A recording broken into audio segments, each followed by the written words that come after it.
In 1987, Linda and I were 40 years old, and Vic was a high school junior in the process of selecting a college. He was planning to board at college, so we were looking into the freedom of an empty nest. I was raised in Tucson, Arizona, and spent the last 20 years on Long Island. My history, though, had built in the seeds of Wanderlust. My dad was a doctor with the Veterans Administration, and our family moved regularly in my early years. Linda, on the other hand, had been born in Brooklyn and had lived her entire life in a slow progression, moving from Brooklyn gradually outward onto Long Island. Family considerations were also important, as both our families were concentrated in the New York, New Jersey areas.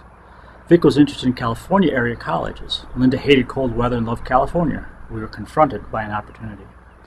Moving away from Long Island, however, was a major decision. Programming Concepts Incorporated was a software consulting firm that my brother Joe and I co-founded in 1979.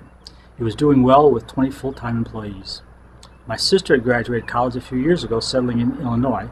My parents were itching to be close to the youngest grandkids, so they were going to move soon anyhow. So that only left Vic's family. They weren't enthusiastic, but said little to discourage us. So Joe and I decided we'd try to open a West Coast office. We started with Los Angeles. As we approached LAX, I peered out the airplane's window to the scenery below. I really couldn't make out much of anything because it was cloudy. Soon I realized it wasn't a layer of clouds I saw, it was a brownish-gray smog. As the plane cut through the boundary, I was sure we were going to bounce off the smog back into the sky. It was going to reject us. Instead, I rejected LA. It was hatred at first sight. We decided it had to be Santa Barbara or San Diego. We chose south, stopping overnight in San Juan Capistrano. The next morning I got up and sampled the traffic to San Diego to experience the terror of West Coast freeway driving. There was none. I got downtown in under an hour. I parked and started to explore. I encountered a street vendor selling coffee. Not an unusual sight for a New Yorker, but this guy was selling espresso coffee.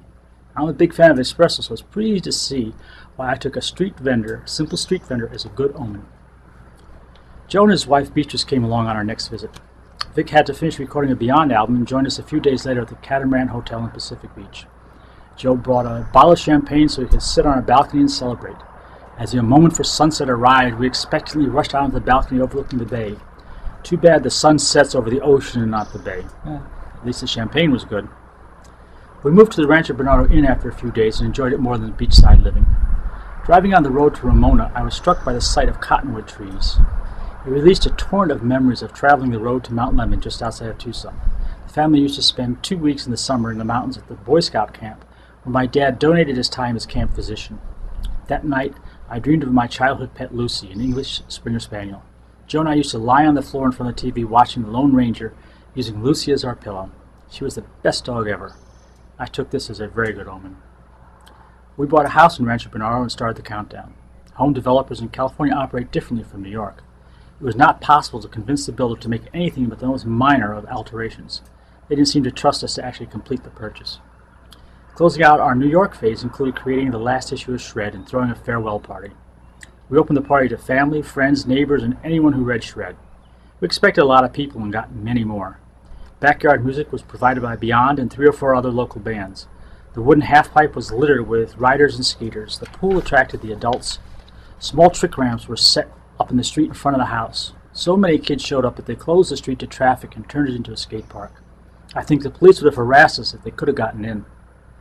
Vic was the envy of his friends. The sunset scene in the beach mural on his bedroom wall was soon to be an everyday experience for him. He would soon be skating and riding BMX in the birthplace of the sports. And all the best bands are from California.